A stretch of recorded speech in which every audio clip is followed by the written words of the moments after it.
கர்த்தருடைய பரிசுத்த நாமம் மகிமைப்படுத்தப்படுவதாக.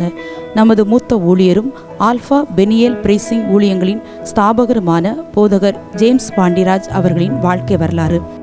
நம்முடைய போதகர் அவர்கள் அருப்புக்கோட்டை அருகில் பர்லச்சி என்ற சிறிய கிராமத்தில் CSI திருச்சபையில் அங்கம் வகித்த திரு அருமை நாயகம் திருமதி மனோரஞ்சிதம் தம்பதியினருக்கு 1947 ஆண்டு 7ஆம் மாதம் 15ஆம் தேதியில் கடைசி மகனாக பிறந்தார்.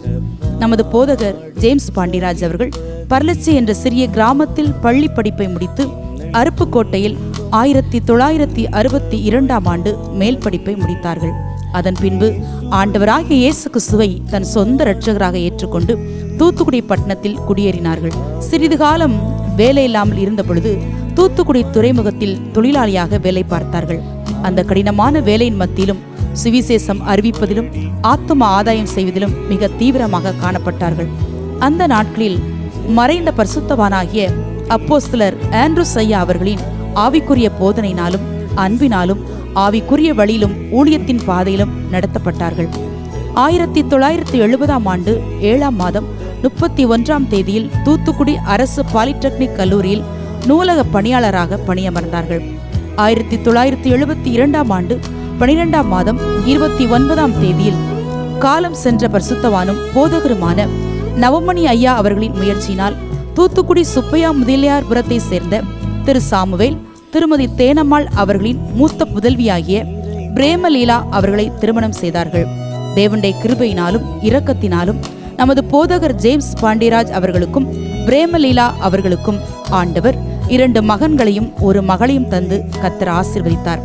இந்த தம்பதியினருக்கு பிறந்த மூத்த மகனாகிய போதகர் அர்னால்ட் டேவிட் அவர்களை கற்பத்தில் இருக்கும் போதே தேவனுடைய சேவைக்கென்று மனதார இந்த தம்பதியினர் அர்ப்பணித்தனர்.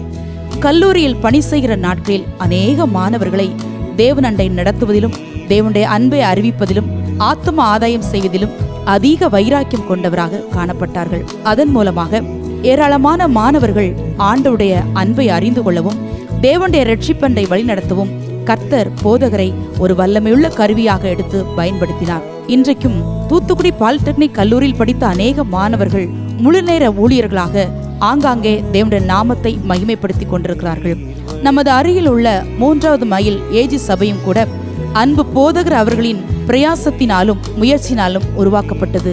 இது போன்று இன்னும் அநேக இடங்களில் ஆலயம் கட்டவும் ஆத்தும ஆதாயம் செய்வதிலும் மிகவும் வைராக்கியம் உள்ளவராகவும் வாஞ்சை உள்ளவராகவும் தாகம் உள்ளவர்களாகவும் காணப்பட்டார்கள். நமது அன்பு போதகர் அவர்களுக்கு தேவன் கொடுத்த கிருபையினாலும் தேவன் அருளின் ஞானத்தினாலும் 2 புத்தகங்களை எழுதி வெளியிடுவதற்கு தேவன் கிருபை பாராட்டினார். முதல் புத்தகமான ரூத்தின் சரித்திர புத்தகத்தை முள்ளுகளுக்குள்ளே லீலி புஷ்பம் என்ற தலைப்பில் 2011ஆம் ஆண்டு நவம்பர் மாதம் எழுதி வெளியிடுவதற்கு தேவன் கிருபை செய்தார். 2வது புத்தகமான யோசேப்பின் சரித்திர புத்தகத்தை சிறைச்சாலையிலிருந்து சிங்காசனத்திற்கு உயர்த்தப்பட்ட என்ற தலைப்பில் 2015ஆம் ஆண்டு ஜனவரி மாதம் எழுதி வெளியிடுவதற்கு தேவன் மகாபெரிய தயவை நம்முடைய அன்பு போதகர்களுக்கு பாராட்டினார். இந்த 2 புத்தகத்தை விற்று வந்த நன்கொடை மூலமாக வட இந்தியாவில் 2 ஆலயத்தை கர்த்தருடைய நாம மகிமைக்காக கட்டி கொடுத்திருக்கிறார்கள். 2003ஆம் ஆண்டு தன்னுடைய பணியை ராஜினாமா செய்துவிட்டு கர்த்தருடைய சேவையை செய்ய முழுநேர ஊழியராக தன்னை அர்ப்பணித்தார்கள். 2006ஆம் ஆண்டு 11ஆம் மாதம் 8ஆம் தேதி அன்று ஸ்தாபனத்தின் மூலமாக முழுநேர ஊழியர் என்ற அங்கீகரிப்பை பெற்றார்கள். 2000ஆவது ஆண்டில் தூத்துக்குடி பட்டணத்தில் உள்ள 3ஆம் மைல் பகுதியில் இருக்கிற PLT காலனி என்ற இடத்தில் பெனியேல் என்ற சபையும் 2002ஆம் ஆண்டு தூத்துக்குடி பட்டணத்தில் உள்ள கோரம்பள்ளம் என்ற இடத்தில் ஆல்ஃபா என்ற சபையும் உருவாக்கினார்கள். இன்றும் கூட இவர்கள் உருவாக்கின 2 சபையின் மூலமாக அநேக விசுவாசிகள் ஆவிக்குரிய வாழ்க்கையில் விடுதலையும் சுகத்தையும் நன்மையும் ஆசீர்வாதங்களையும் பெற்று கர்த்தருடைய நாம மகிமைக்காக ஆராதித்து வருகிறார்கள். நம்முடைய போதகர் கைப்பிரதி ஊழியம் செய்வதில் அதிக வாஞ்சையும் தாகம் கொண்டவராக காணப்பட்டார்கள். அவர் தனது மரணத்தின் கடைசி நாள் வரையிலும் கைப்பிரதிகளை கொடுத்து ஜெபித்து வந்தார்கள். அவர் ஆத்தும பாரமும் ஜெப வாஞ்சையும் கொண்டவராயிருந்தார். எல்லாரையும் நேசிக்கிறவராகவும் விசாரிக்கிறவராகவும் மேட்டிமை சிந்தை இல்லாமல் திரையின் மறைவிலிருந்து அநேக ஆத்துமாக்களையும் ஊழியர்களையும் தேவ ராஜ்யத்திற்கென்று ஆதாயப்படுத்தினார். நமது போதகர் ஜேம்ஸ் பாண்டிராஜ் அவர்கள் தினமும் வேதத்தை வாசிப்பதிலும் அதிகமாய் தியானம் செய்வதிலும் பல மணி நேரங்களை செலவிட்டார்கள். கடைசியாக அதாவது சனிக்கிழமை மரணத்திற்கு முந்தின நாள் அன்று அவர்கள் வேதத்தை தியானித்து தனித்திருக்கும்படி என்ற தலைப்பில் அவர்கள் தியானம் செய்து தன்னுடைய டைரியில் எழுதி வைத்திருக்கிறார்கள். இவ்வளவு தூரம் தேவனுக்காக உண்மையும் உத்தமமாய் ஓடின நல்ல பரிசுத்தவான் 2024ஆம் ஆண்டு ஜூன் மாதம் 9ஆம் தேதியில் தான் நேசித்த அழைத்த அன்பு தேவனுடைய பொற்கரங்களில் தன்னுடைய ஆவியை சமர்ப்பித்து இளைப்பாறும்படி மகிமைக்குள் பிரவேசித்தார்கள். நம்முடைய போதகர் அவர்கள் இந்த உலகத்தில் வாழ்ந்த நாட்களில் தேவன் அழைத்த அழைப்பையும் தேவன் கொடுத்த உத்தமமான ஊழியத்தையும் உண்மையாய் நிறைவேற்றிவிட்டு கடந்து சென்றது போல நாமும் சபையில் இருக்கிற தேவ ஜனங்களும் அவர் ஓடின ஓட்டத்தில் நாமும் உண்மையாய் ஓடி முடித்து அநேகரை தேவனண்டை ஆதாயப்படுத்துவோம். ஆண்டவராகிய இயேசு சீக்கிரமாய் வரப்போகிறார். நாமும் கூட ஆத்தும ஆதாயம் செய்வோம். பரலோகத்திற்கு சாட்சிகளாய் அநேகரை மாற்றுவோம். கர்த்தர் தாமே நம்மை ஆசீர்வதிப்பாராக. ஆமென்.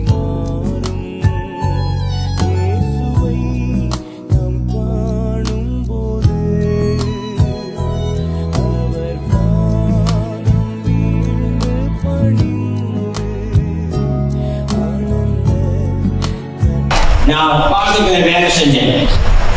அந்த நாட்களில் லீவ் எடுத்து நான் உபவாசம் இருந்தேன்.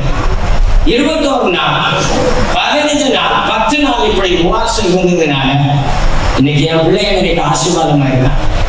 என் பிள்ளைங்க ஆசீர்வாதமா இல்லைன்னு நான் சொல்ல மாட்டேன். நான் ஒரு பெரிய முக்கியம் பார்க்கல. தெய்வத்துக்கு பாருங்க கூட ஆண்டவர் சமூகத்தை முக்கியப்படுத்தினேன். அவரை கனம் பண்ணினேன், ஜெபித்தேன். தெருத்துருவா போய் என் தூக்குபடிய கால் படாத இடம் கிடையாது. அத்தனையா தேவனுக்கு அந்த ஊழியம் செய்த தேவன் இன்னைக்கு காணப்படுத்தி இருக்கிறார்.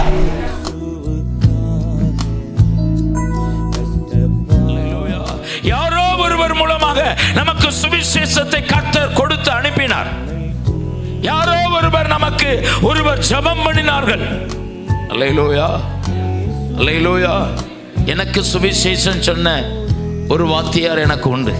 ஜேம்ஸ் பாண்டியராஜ் என்கிறதான ஒரு தேவ மனுஷன்.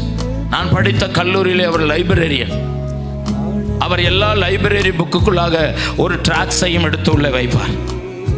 மாணவர்கள் போய் அந்த புக்கை எடுத்து வாசிக்கும் பொழுது முதலாவது அவர்களுக்கு கிடைக்கிறது ட்ராக்ஸ் தான் கிடைக்கும். அல்லேலூயா. அந்த ட்ராக்ஸை வாசித்து விட்டு அதற்கப்புறமாக லைப்ரரி புக் அவருடைய சப்ஜெக்டை எடுத்து வாசிப்பார்கள். அந்த வாத்தியாரோடு கூட எல்லா மாணவர்களும் நல்ல அட்டாச்சட் ஆக ஆரம்பித்தார்கள். அவர்களுக்காக ஒவ்வொரு வியாழக்கிழமையும் அவர்களுக்கு நல்ல சுவிசேஷத்தை அறிவிப்பதற்கு எங்களுடைய கேம்பஸ் அருகிலே ஒரு ஹாலை வாடகைக்கு எடுத்து அதிலே அவர் கூட்டங்களை நடத்த ஆரம்பித்தார். ஏராளமான நபர்கள் ரட்சிக்கப்பட்டார்கள். என்னுடைய கணிப்பின்படி அன்றைக்கு நாங்கள் ஒரு முறை எங்கள் பேட்சில் மட்டும் 20 பேர் ரட்சிக்கப்பட்டோம். அதில் கிட்டத்தட்ட 18 பேர் முழு நேர ஊழியத்தில் இருக்கிறோம். எங்கள் பேட்ச் மட்டும்தான் நான் சொல்லுகிறேன். சிவில் டிபார்ட்மெண்ட்டில் எங்கள் பேட்சில் மட்டும் அன்றைக்கு ரட்சிக்கப்பட்ட ஒரு தடவை ரட்சிக்கப்பட்டவர்களை 18 பேர் முழு நேர ஊழியத்தில் இருக்கிறார்கள். அல்லேலூயா. யோசித்து பாருங்கள், நமக்கு யாரோ ஒரு நபர் சுவிசேஷம் அறிவிக்கும் பொழுது நாம் இயேசுவை அறிந்து கொள்வதற்கு தேவன் நமக்கு கிருபை செய்திருக்கிறார். ஆனால் நம்மை ரட்சித்த பிறகு நாம் இவ்வளவு நாட்கள் எப்படி சும்மா இருக்க முடியும்? It must be compulsory. நமக்கு அது வருந்தி அது நம் மூலமாக அது கட்டாயம் அறிவிக்கப்பட வேண்டும். நம்மால ரட்சிக்கப்பட்ட ஜனங்கள் எத்தனை பேர் பின்னால நிற்கிறாங்க. சமீபத்தில் பாஸ்டர் ராஜா சிங் போன வாரத்தில் இறந்துட்டார். அவருடைய அடக்க ஆராதனைக்கு நான் போயிருந்தேன். அப்போ அவங்க ஒருவர் சொன்னார், இவர் தான் அந்த ராஜா சிங் ஆண்டவர்கள் நடத்தினவர் என்று. அல்லேலூயா, அல்லேலூயா. ஒரு 50 பாஸ்டர்ஸ் வந்திருப்பாங்க. எல்லாரும் அதை கேட்டபோது, ஐயா நீங்கள் தான் நடத்துனீங்களா? நம்ம பார்க்கையில் 4 அடி மனுஷன், அவங்களுக்கு எப்படி தெரியும்? அவங்கெல்லாம் சூட்டு கோட்டு போட்டு வச்சுருக்காங்க. நான் இந்த ஓட்ட பேண்டை இதையும் போட்டுட்டு போய் நிற்க. அவங்க இவராக நடத்தினார், தேவன் நடத்தினார். அல்லேலூயா.